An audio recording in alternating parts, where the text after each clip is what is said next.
Good morning, good afternoon, good evening, and I guess for some of you, it's almost a good night. So thanks a lot for joining. Even though this pandemic has sort of kept us apart, I think it has in some sense shrunk time, because it would have been hard to be in a meeting before the pandemic and still be able to say good morning and good night, sort of all in the same breath. So it's great to have you all here. Welcome.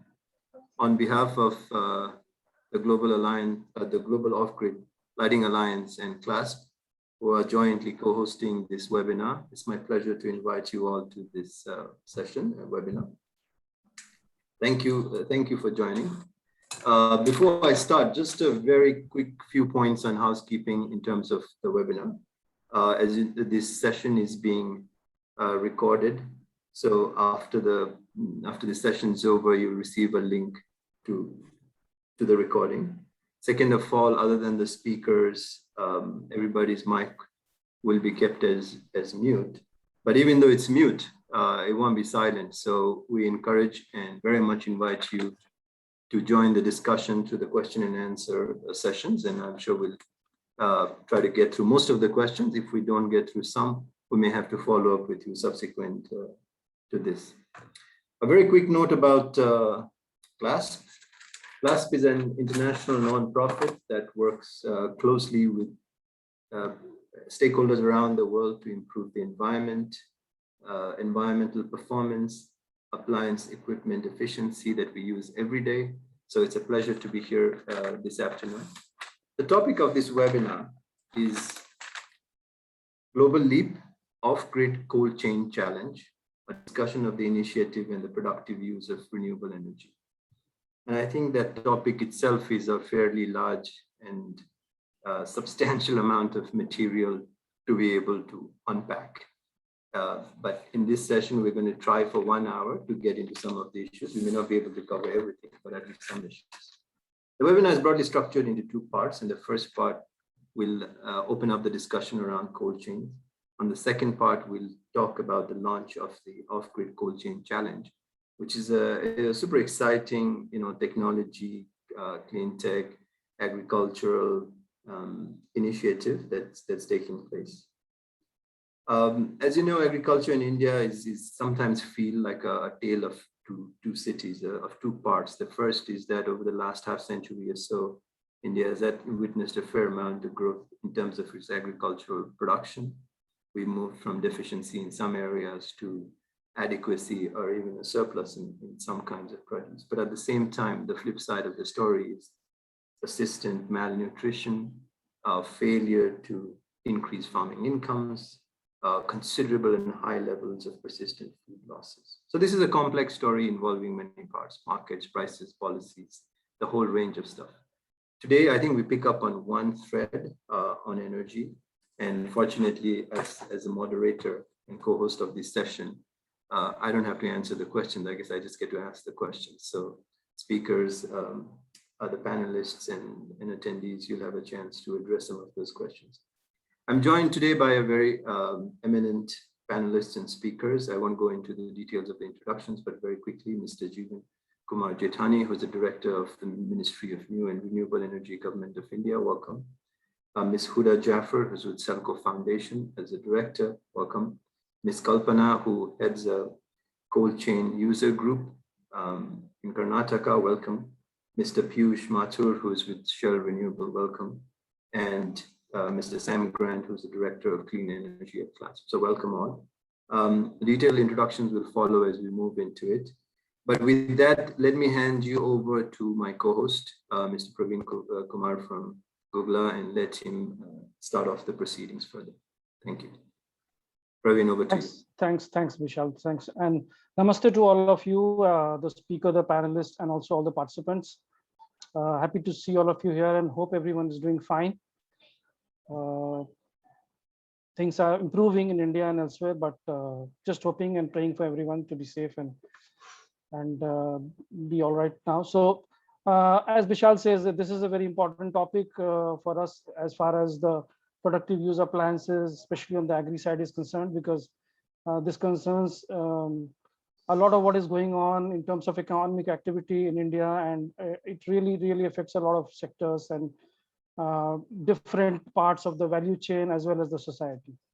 So I will speak a little bit about GOGLA and what are we doing in the space, and happy to be together with CLASP for this webinar today, but that will be later. I just wanted to say a quick hello and namaste to everyone, and then I would like to invite now Mr. Jethani, who's, as Bishal just introduced, a director at MNRE in the Government of India.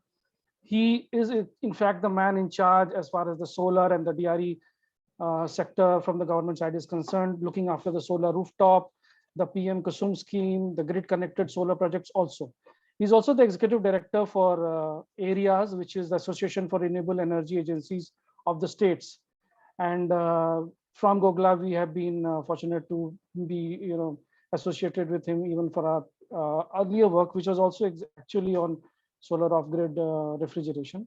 So without any further ado, I would request Mr. Jethani to please unmute himself and speak to us about the cold chain and give us a perspective as to what the GOI is thinking. And over to you, Mr. Jethani, for the keynote address. Thank you, sir. Thank you, Praviin, and thank you, Vishal. So first of all, big hello and namaste to all present in this webinar. So I'm dealing with this off-grid solar in the country, particularly the all kind of off-grids. It includes the solar pumps, solar street lights, solar lamps, and also now we are venturing into the DRE for livelihood activities. So coming to this topic of today's, this is a very important topic in the sense that our country is around 135 crore population with around 65% of people are in the rural area, and around 60% of them are involved in agriculture or allied activities. So this is a very big masses that are involved in the agriculture activities. Of course, we said that we have already electrified all our villages, and all of our households have been electrified, or the electricity has reached to each and every household. But apart from the household, we need energy for the economic activities, because unless you develop the economic activities in the rural area, you can't improve their standard of living. And then for that purpose, we need a reliable source of electricity. So presently, the per capita electricity in the country is just 1100 units, which is 1/3 of the world average. So that means that we are not supplying the electricity as per the needs of the people. Particularly in the remote areas, the supply of electricity is not reliable.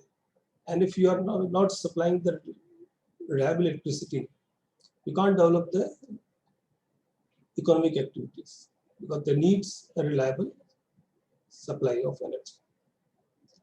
And here the DRE can supplement all these requirements. Regarding this cold chain, we know that around 40% of our agriculture produce that is perishable is wasted, and in terms of money, it costs around $14 billion. So that much of wastage is there. In that perspective, the rural cold chain is very important. On DRE side, I have few points. So far, our ministry was supporting only for the say solar street lights or solar study lamps or home lighting system or so.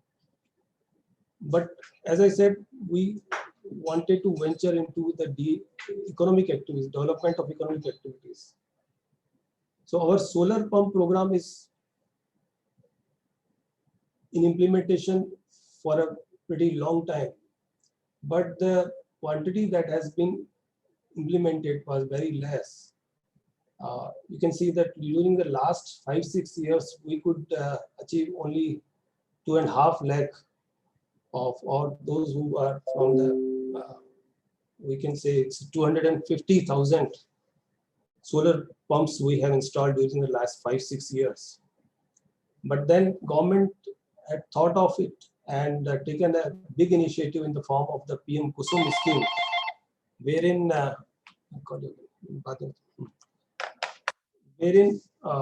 now we are targeting to solarize 3.5 million solar pumps, including diesel pumps and the grid connected agriculture pumps. The purpose is to provide reliable daytime electricity to farmers that will increase their productivity.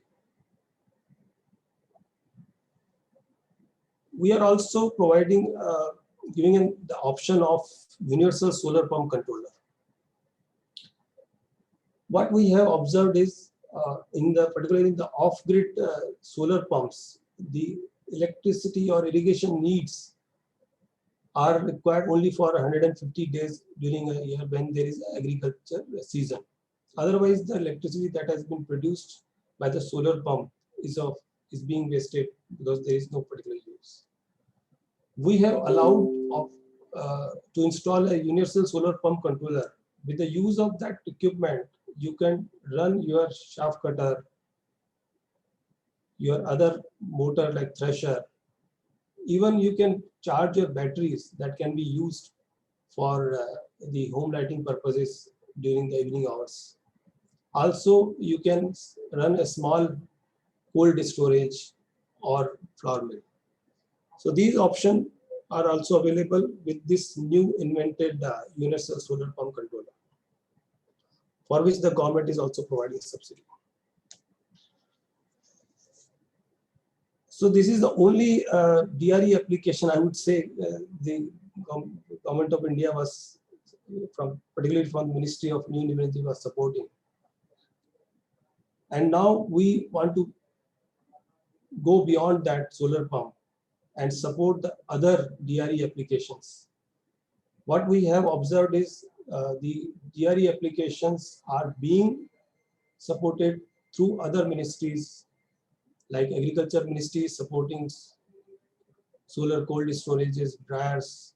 The Ministry of Small and Medium Enterprises is supporting for the solar charkha or solar spinning mills like that. Ministry of Tribal Affairs is also supporting, Ministry of Textile is supporting something. So there are different ministries supporting the different DRE applications. And we have observed that there are certain challenges. Challenge in the sense, people are not aware what kind of DRE application is available. So we want to make the people aware the different kind of DRE application that can be used for these different economic activities that will reduce their efforts, that will increase their productivity, that will add to their development and their standard of living. So apart from this awareness, we are proposing to have a kind of demand aggregation or assessment of demand. What kind of requirement for a particular area or for a particular cluster. Next is the reliability of that application. In the sense, it should be standardized, it should have quality control, it should be robust.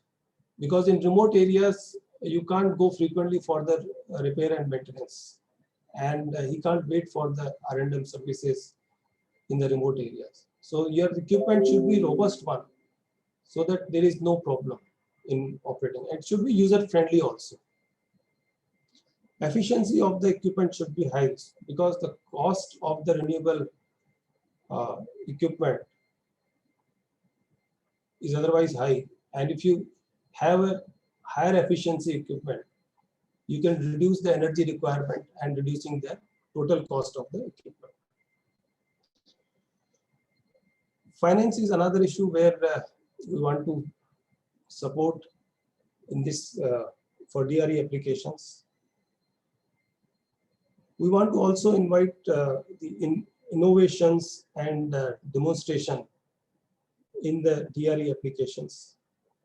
So we have issued a policy document. It was a draft document, and soon we are going to issue a final policy, or could be a concept note. And thereafter, we are going to formulate a scheme wherein all such DRE livelihood applications will be supported, including all these the capacity building, creating awareness, demand assessment, standardization and quality control, innovation and demonstration. All these will be taken care of in the DRE policy and scheme, which we are soon going to launch. I have to learn a lot from the GOGLA and also the CLASP, because these are the organization from where we can get feedback and how the people are struggling for earning their livelihood activities, and what are the different options available to the people that can be given to them to make their life easy. So with these words, I stop here, and again thank GOGLA and CLASP for inviting me, and definitely I'll be present for the complete webinar and will listen to that will use in formulation of policies and scheme. Thank you, Praviin. Thank you, Bishal. Thank you, Mr. Jethani. Very kind words, very useful inputs as to what the government of India is thinking, and very much in line with what we were trying to say. And so Bishal, I'll just quickly give a brief overview of the sector as per GOGLA's thinking, and then back to you to start the kind of panel discussion. So thank you, Mr. Jethani, for this keynote address. As I said, music to our ears, and also thanks for coming despite your schedules, and you've always been a supporter to such kind of initiatives that we take. So yeah, thanks again. Quickly to speak from the GOGLA perspective on the topic, and so the participants who are not aware, GOGLA is a global association of the off-grid solar industry and the private sector players. So we are trying to work in the sector to promote the DRE energy companies, especially of the solar kind. And today we have more than 200 members globally. And India is one very important geography for GOGLA. So basically that's the kind of organization that GOGLA is. But talking about this current topic of the day, which is DRE, actually speaking, we're talking about the cold chains today. But if you look at the broader sector as a whole, the DRE appliances sector as a whole, and I'll speak with some data, because that will give us all some clarity. And as Mr. Jethani was saying, that there are so many things that we really need to speak about, because this is the time India, I think, is taking a leadership position in this whole space, because as we know, the solar lighting space in terms of lanterns and solar home systems we have sort of moved on from there, as we are now saying that we are really mostly electrified. So the need of the households, of SMEs, etc., have changed. And so when we look at this sector, first thing that really strikes us, and I'm talking from the GOGLA point of view, is that it is so much, we are all working in silos. So many organizations are working on this subsector of DRE appliances, but everybody is trying to do their own bit of work.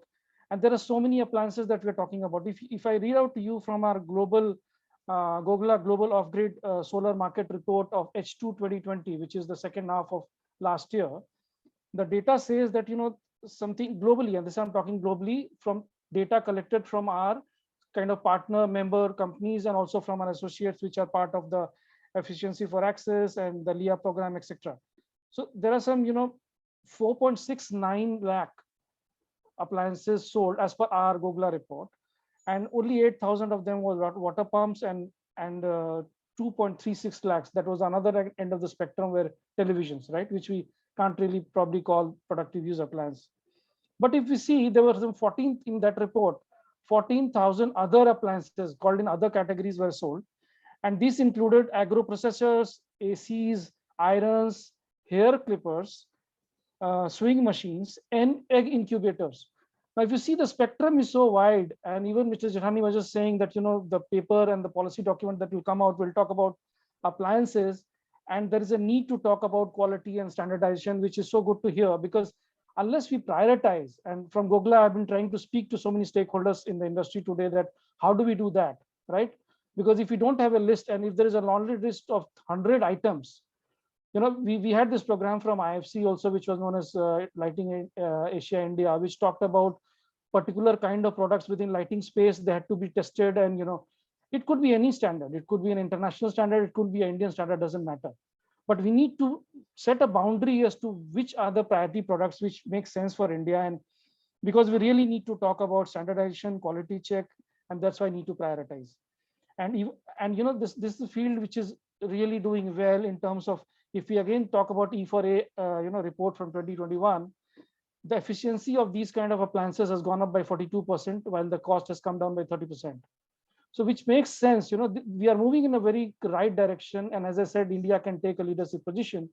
So we should be cognizant of the fact that we need to break these silos, try and work together, and get to a place where we can all talk about the same kind of appliances and same kind of language. Very quickly, and before I end, the last point from me on the topic for the day. So GOGLA also did a decentralized solar refrigeration opportunities in the livelihood appliances market in India. There's a report which got published in Jan, and all these reports I'm talking about, you can please refer to the GOGLA website, www.gogla.org, and you can find all the reports very much there. You can download. So this report also talks about, if you talk about H2, that is second half of 2020, again from the same report which I was speaking about earlier, which is the solar market report, the appliances sale have gone down by 6% in compared to first half of 2020, and 23% compared to second half of 2019. However, if you talk about the sector, I mean the subsector, which is the cooling and the farm gate cooling infrastructure kind of a sector, it is totally a very, very large. Just farm gate, forget about other kind of cooling in the vaccine space and in the SME space and in the household space. If we just talk about farm gate, which is what the CLASP challenge is going to be all about, which Vishal and others will talk about soon, is about, from our report, it's about $3.7 billion worth of addressable market out of a total market size of $15 billion US. And I'm sure we have not covered all. Again, in this report, you'll find we have covered segments like vaccine, household, SME, farm gate, and dairies. So from there, you can pick up information about all these, the details of what I'm just speaking about. We have said there that there are about 8,000 cold storages now in the agri sector with only 37 million metric tons of capacity. And 75% of that is just for one crop, which is potato, right? So there is a lot of scope, there are a lot of challenges, there is support to be, taken from government. We need support on financing, we need support on awareness creation. I think business model is a big thing to look at, because now in that report, we talk about, for example, renting and leasing, because the price for the consumer is very, very high. So how do we work around that? Whether the FPOs or the agri groups are the best customers for that instead of individual farmers. In some cases in solar pumps also, we saw that. So all these questions are there, and these are some data points that I just referred to you from our GOGLA reports. You can please check them on the website. But more on that from the people who are on the ground, including, Huda is there from SELCO, and I'm sure all the other speakers. And we also try to get actually a lady who's actually working for a producer group in Karnataka from an FPO there. And I hope she can join as a speaker today, and we can listen to her. She'll be speaking in Kannada, and that will be translated. So let's hear from the people who are on the ground, and let's try and also today, actually from GOGLA, I'm making this kind of appeal to the group here and all the stakeholders. Let's try and get together, try and converge somewhere, because we are talking about too many things and it doesn't work like that. We cannot then talk about standardization and quality control if we talk about 100 items in terms of productive use appliances, even in cold chains or whatever solution that we talk about in the dairy sector. So with that, I'll just quickly close my whatever I had to say now, and handing over to Bishal for the panelists to come in and talk more about this. Thank you so much, Bishal. Thank you, Praveen. Thank you for those remarks. I think you've laid out the context very well, and I like the message with which we lead into the next phase of the discussion, which is about let's get convergence. Sometimes the diversity of technology is only good if you can always also begin to converge it to a point where you can use it. And before I launch into the next one, I just also want to echo my thanks for Mr. Jethani, who was able to join us today, and also for remaining through the rest of this conversation. We're very encouraged by that. Thank you. For the next part, I want to move into the panel discussion. Let me just quickly introduce the panelists. Ms. Huda Jaffer is the director of SELCO Foundation, which as an organization is recognized for pioneering work in the field of building the ecosystem for sustainable energy access for the poor. Ms. Jaffer holds an MA from the Massachusetts Institute of Technology and brings along a keen interest in sustainability and development. Welcome, Ms. Jaffer. I'm also very pleased to have on the panel Mr. Piyush Mathur, who's with Shell Renewables. He has 2 decades of experience in executive and investment experience in clean tech, and from whatever I know of him, a bit of a revolutionary in the financing of distributed RE. He was previously the CEO of Simpa Networks, where he grew the business to 3.5 lakh beneficiaries and mobilized some $150 million towards DRE. He's a qualified CA and also holds an MBA from the London Business School. We were also expecting to have us join Ms. Kalpana, who's from Karnataka village, where she lives with her family. Is part of a farmer producer group, but the most interesting aspect was her cold chain that she'd been using. And when we did the dry run a few days ago, it was a great story about how that cold chain was touching the lives of 26 nearby villages. And I thought the reach and scale was quite dramatic. So if she's able to join, it would be honored to have her. But let me begin just sort of, even though she's not here, invoking her spirit, assuming that she was present, and begin the question to Ms. Jaffer. Like, Ms. Kalpana's story is perhaps one of the interesting stories about how she's used it. It's a great story of success, how it's been used, the benefits she's had. But it's actually not the norm. Across communities and farming communities in India, this is far from the norm. We see an absence of these kinds of solutions that seem very obvious. What's your take, Ms. Jaffer, on, why aren't there thousands of Ms. Kalpanas around the country? What's preventing that scale? Thank you so much, Bishal. Thank you so much for having us. It's wonderful to hear from Praviin as well as Mr. Jethani, and always kind of reinforces the intention that we have together as a sector, and the hope that we can really multiply the Kalpana stories and scale, hopefully sooner than later. So happy to be part of this. You're absolutely right. I mean, there are a lot of, when it comes to specifically cooling, cold storage, agri cold storage solutions, these are asset-based solutions. Whether it's milk chillers, it's cold storage for horticulture, floriculture, meat and fish and things like that. There are a lot of barriers to scale. In fact, when it comes to the positive temperature cold storages that we've been working on, whether it's single commodity, multi-commodity, short-term or long-term, we actually don't find a gap in technology as such. Technologies are there, they're working well, they can work for the benefit of the end user, but there are a lot of other gaps. And I think, while we all recognize that, yes, there is a gap of, end user engagement, supply chain, more so financing, appropriate financing, unlocking and converging with specific schemes and policies which already exist in place, but also a lot on the training and capacity building side.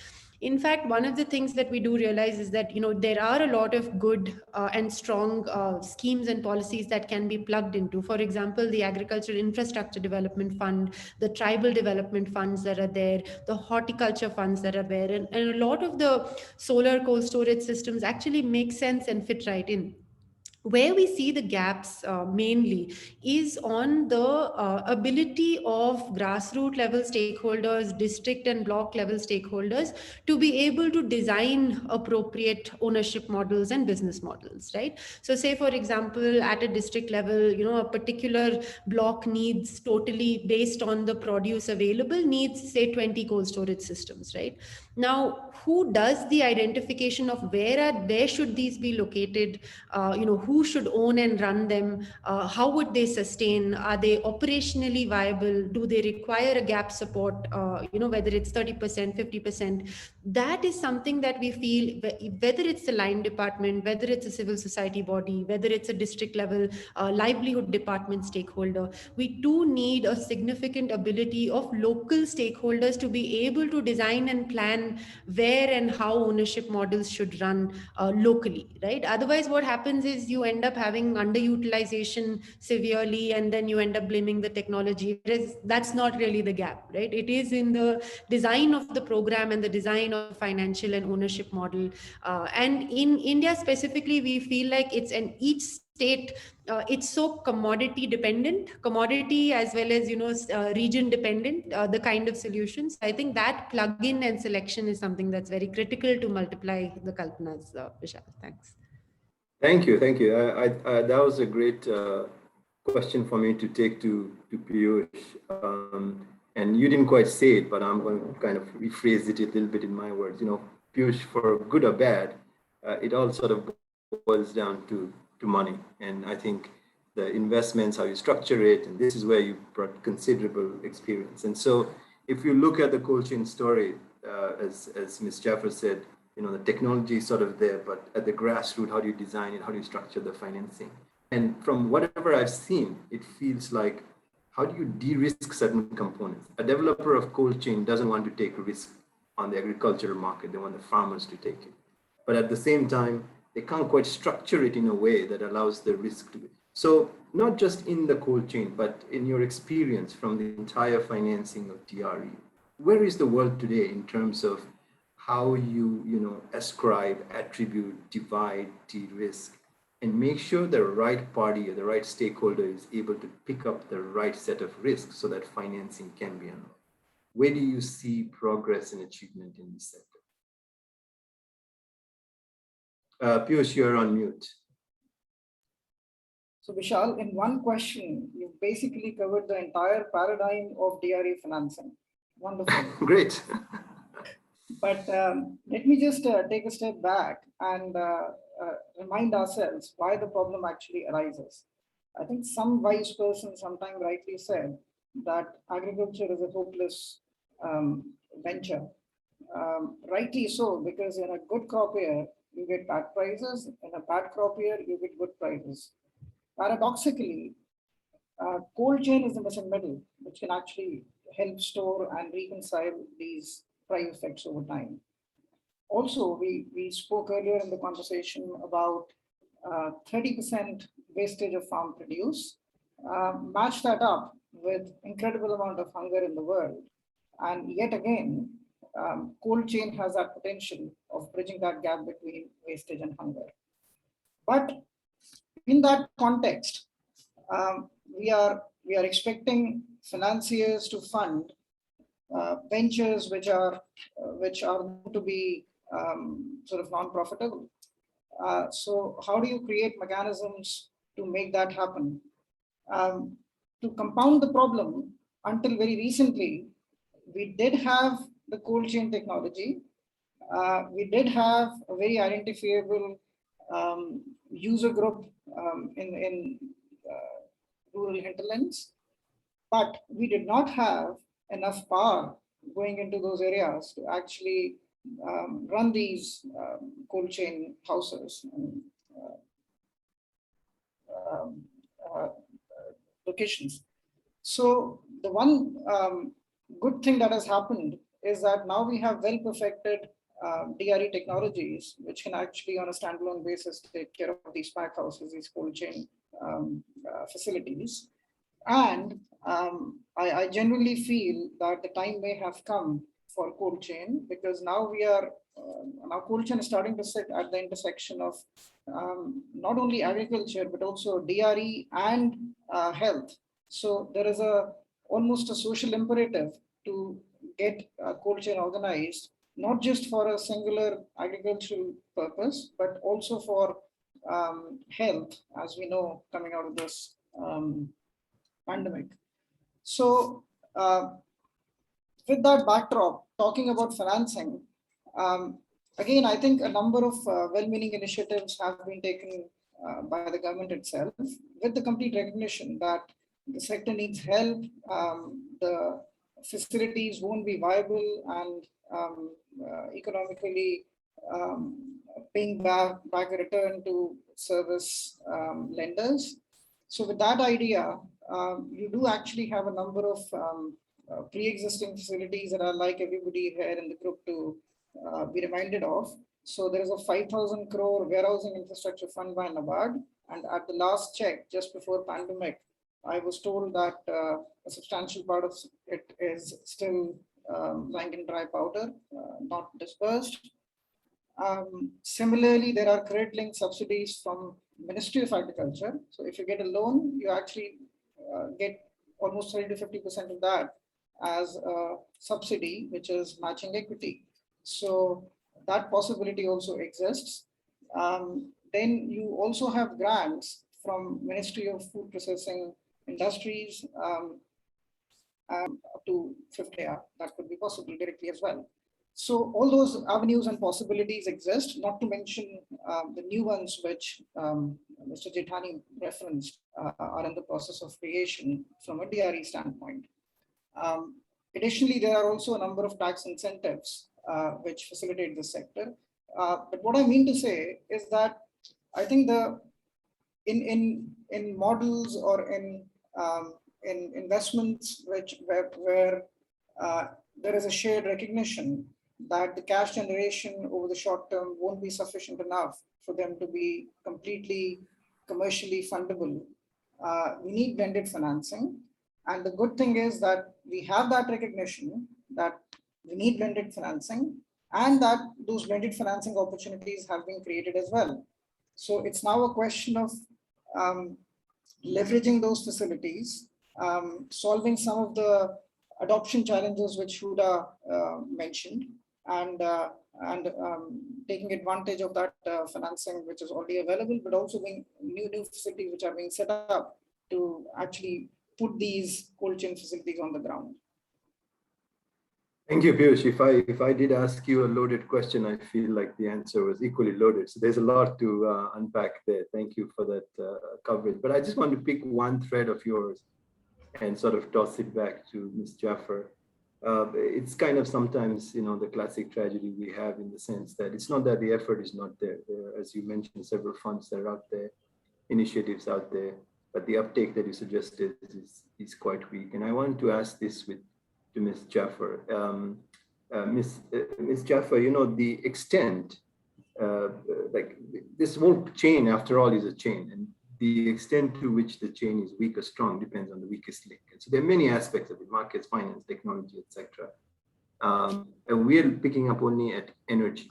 How do you think that conversation around energy and cold chain can also help sort of bring up or strengthen other aspects of the ecosystem? What do you see about energy that allows us to try to unlock other aspects of it, other challenges as well? Sure. So just, for us, when we talk about energy or when we talk about energy efficiency or clean energy, it's nothing but, a catalyst. It's by default part of the solution, whether you're off grid, semi on grid, completely on grid, doesn't matter. Just the fact that you are combining your productive use solutions with decentralized energy means better resilience.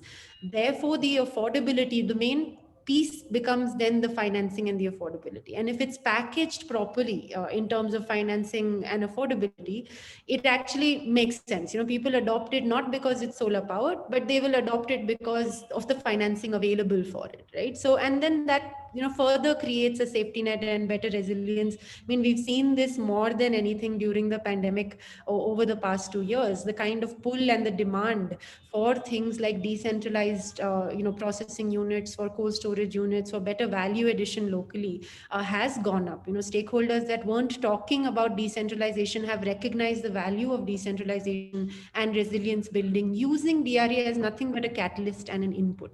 So a lot of times I think the narrative should focus around the need and the income and the food security, and energy should always be nothing but a critical catalyst or a component that actually facilitates better resilience to climate change and future pandemics, right? But I just wanted to add actually a couple of points on the financing bit. As we go deeper into the bottom of the pyramid, or as we look at more difficult to access terrains, whether it's hilly terrains of Meghalaya, tribal terrains in Odisha, one of the things that we realize is that, you not only may require 100% infrastructure support, like, there are 50%, 75%, 100% capital support, but you not only may require that, you also require operational support of, a year, 2 years, 6 months to actually get it up and going, right? To actually prove the value proposition, do the aggregation, build those market connects which are missing. And I think a lot of times when we talk about unlocking finance for the asset alone, we miss out that pre and post cost, right? Who actually puts in the resources to do the pre-cost of the aggregation, of the value proposition, of the market connect, of proving that particular business model or showing that that can work, right? And I think that is something that's also causing a prevention or a barrier in scaling these, because I think if we were to design resources appropriately for before the unlocking the capex as well as post capex, the opex, to actually ensure that, because in these areas there is not only missing markets, there is a lot of connections and communication and infrastructure in terms of roads and things like that that are missing. So transportation itself becomes a problem. And the third is sort of entrepreneurial aspiration itself, right? And the more these three things are missing, the more you need to make sure you're planning for before and after. So it's not just about unlocking the finance for the capex, but also that pre-cost, which cannot be underestimated. It ends up being otherwise just an asset that's lying, as well as that post cost, right? So that's maybe one thing that I could add to what Piyush was saying. But yeah, thanks, Bishal. Thank you. Thank you. I know that we've been joined by Ms. Kalpana. Welcome, Ms. Kalpana. I don't know if your translator is there, but could you just chime in and see if you can just say hello? Hi, sir. Okay, great. Can I, we are running a little bit behind schedule, but I do want to take this opportunity to ask Ms. Kalpana a question. There are 26 villages that sort of touched through her cold chain. I'm curious to understand how the arrangement works. How do people use a cold chain? Do they come and store and take it out and pay for it? Or does she buy, contract out everything? How does the arrangement take place for that cold chain? ಈಗ ಏನ್ ಕೇಳ್ತಾರೆ ಅಂದ್ರೆ 26 ಹಳ್ಳಿ ಅಂತ ಹೇಳ್ತಾ ಇದೀವಿ ಈ cold storage ನ ಉಪಯೋಗಿಸ್ತಾ ಇರೋರು. ಸೊ ಅದನ್ನ ಹೇಗೆ ಅಷ್ಟು ಜನನು ಉಪಯೋಗಿಸಕ್ಕಾಗುತ್ತಾ, 26 ಹಳ್ಳಿಯಿಂದನೂ ಮುಗಿಸ್ತಾರ ಅಂತ ಅದು ಹೇಗೆ ಸಾಧ್ಯ ಆಗಿದೆ ಅಂತ ಕೇಳಿ, ಅದು ಅಷ್ಟು ಪ್ರಮಾಣದಲ್ಲಿ ಮಾಡಕ್ಕಾಗುತ್ತೆ ಇಲ್ಲ ಸ್ವಲ್ಪ ಸ್ವಲ್ಪ ಮುಂದಿಡ್ತಾರ ಅಂತ ಕೇಳ್ತಾವ್ರೆ. 26 ಹಳ್ಳಿನೂ ನಾವು ಇದ್ರ ರೋಡ್ ಮೇಲೆ ಇಡಕ್ಕಾಗಲ್ಲ. ಅದೇ ತಂದು ಇದೆಲ್ಲ ಏನು ಬಿತ್ತನೆ ಸಾಮಾನುಗಳೆಲ್ಲ ನಾವು ಇಡಕ್ಕಾಗಲ್ತು. ಏನೋ ಬುಸ್ಟ್ ಬಂದವ್ರಿಗೆ ಮಾಡ್ಕೊಡ್ತೀವಿ, ಆಮೇಲೆ ಇರೋರ್ಗೆ ಬೇಜಾರ್ ಮಾಡ್ಕೊಂಡು ಅವ್ರು ಹೊಟ್ಟೈತಾರೆ ಮನೆಗೆ. So I am explained the question to him, to she. So what she answer is, we can't fulfill the all 24 village people. So we have the member for NGO in 24 villages, but they can come with the seeds, which can be for the 1 acre, half acre land. So 20-30 kgs. So that much she is telling only small amount. So I am adding that kgs, 20-30 kgs. So that much is possible. So around ಎಷ್ಟು ಜನದ ಹತ್ರ ಮಾಡಿದ್ದೀರಾ ಈ ತನಕ ಒಂದು ಮಟ್ಟಿಗೆ? ನಾವೊಂದು ಸುಮಾರು ಹೆಚ್ಚು ಕಮ್ಮಿ 2000-3000 ಜನದ ಹತ್ರ ಮಾಡಿದ್ವಿ. ಅದಲ್ಲ ಎಷ್ಟು ವರ್ಷದಿಂದ? ಎಷ್ಟು ವರ್ಷದಿಂದ? ಒಂದು 6 ವರ್ಷದಿಂದ ಮಾಡ್ತಾ ಇದ್ದೀವಿ. 6 ವರ್ಷದಿಂದ. ಇವಾಗ ಇದ್ ಮಾಡ್ತಾ ಇರೋದು 3 ವರ್ಷ. ಮಾಮೂಲಿ ಬೀಜಗಳು ಇದ್ ಮಾಡೋದು. So from the past 3,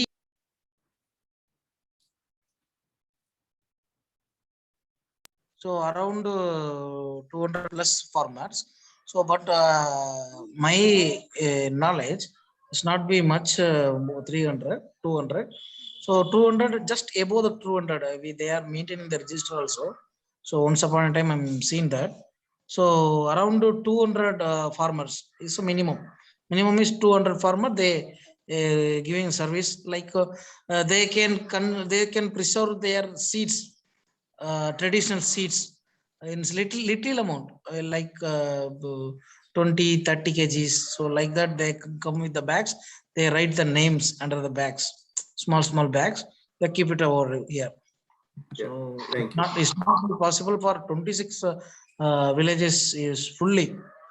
Yeah, I understand. Thank you.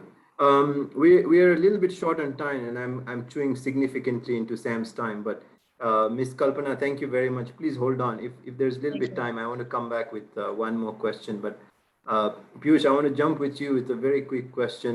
And sorry, again, we're a little bit squeezed in time, but want to just get a quick thought before I turn over to Sam.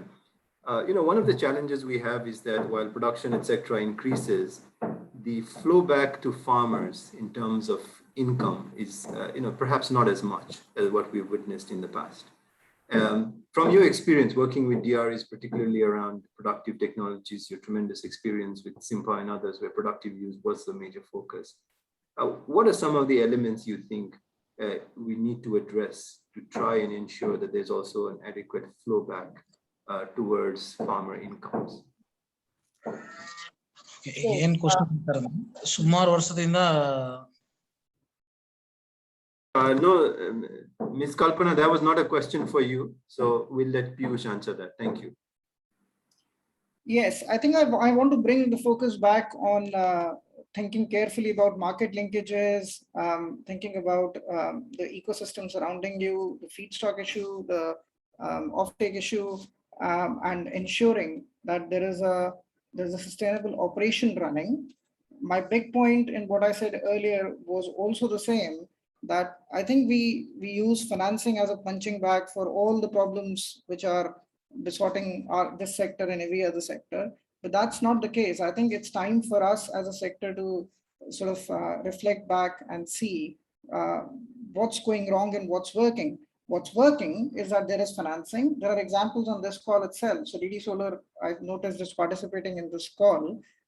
They recently announced that they have raised end user financing for their customers to buy solar fridges. So look, there are success examples within ourselves as well.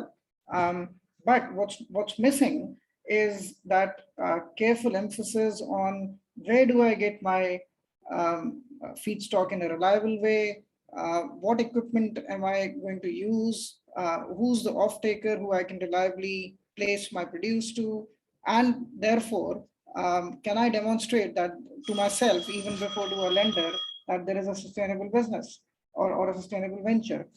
If we have invested sufficiently in creating those market linkages and getting a sustainable operation going, financing problem can be solved because there is enough and more recognition in the system that, look, this is not entirely commercial yet.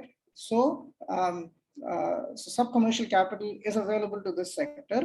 And actually, at this point in time, the challenge is that the financiers are sitting on undisbursed capital just because they're not being presented with quality projects. We'll hear that from bankers, but as an industry insider, I'm telling you that as well, because we don't always look within ourselves and explore where we might be going wrong before we start pointing fingers on the financiers. Thanks, Piyush. With that, let me turn to Sam. There was a lot of information there that I think was, I can't unravel in just this 1 hour. But Sam, you and your team have been working quite extensively to put together a continuation of an exciting challenge on off-grid cold chains. I'm sorry I ate into your time quite significantly, but you have the floor, please. It'll be great to hear what the challenge is all about and how you think it might be relevant for India. Over to you, Sam. Yeah, thanks, Bishal, and thanks to the speakers. It's been a very interesting discussion, and I'm very grateful to be able to participate and listen and learn. So my task is to just very quickly introduce the second Off-Grid Cold Chain Challenge. So this will just be a quick plug, and then I want to leave as much time for question and answers for the rest of the speakers. So I'll quickly share my screen. Okay, 1 second.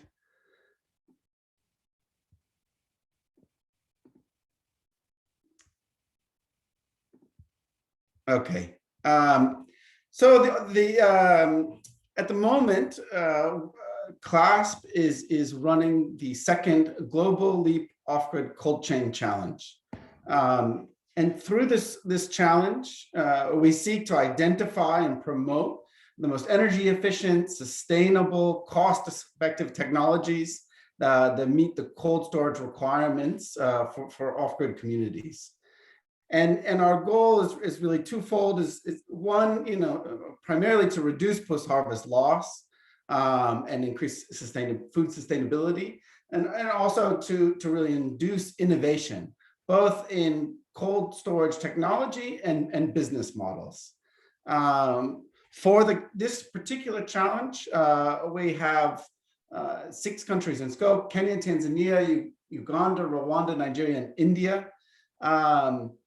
It's important to note that the competition is open to global manufacturers and designers of walk-in cold storage rooms, but the field deployment component of the competition has to be held in one of these 3 countries. And so for the challenge, there'll be a prize where we'll award up to $100,000 in prize money. And the prizes will be divided in 2 categories. One will look at consumer affordability, and this will really focus on business model innovation. And the second category will look at kind of unit cost affordability, which will look at the technology. So reducing cost of the technology. While Huda mentioned that there's several very promising technologies for walk-in cold storage units available, we feel that there are efficiency improvements, affordability improvements that can take place in walk-in cold storage rooms. There's combinations of technologies that can take place, digitization, monitoring units that can be put in place to reduce after-sales service costs, improve reliability, and make these walk-in cold storage rooms more functional and appropriate for harder to reach rural communities.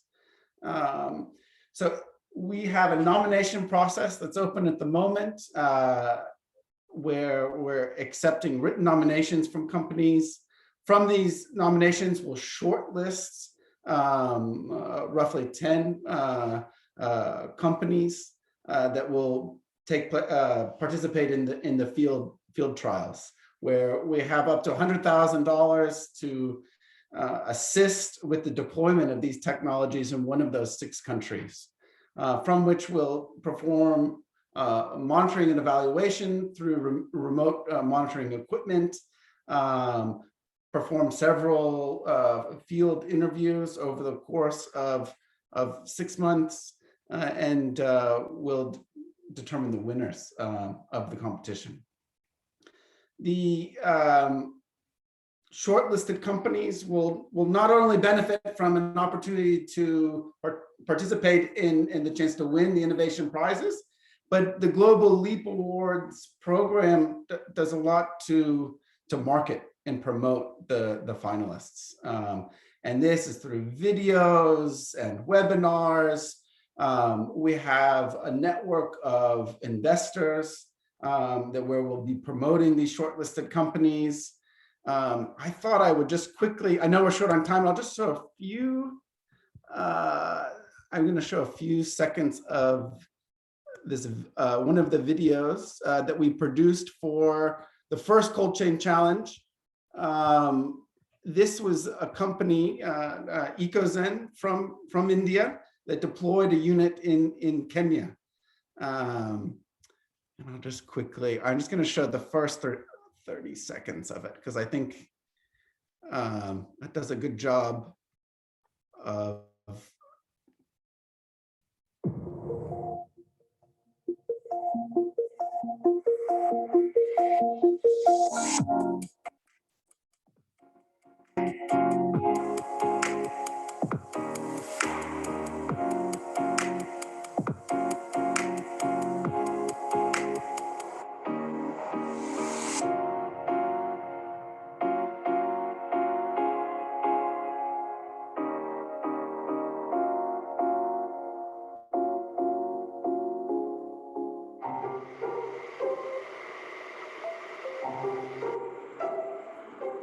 EcoZen is eco as an ecology and economy both.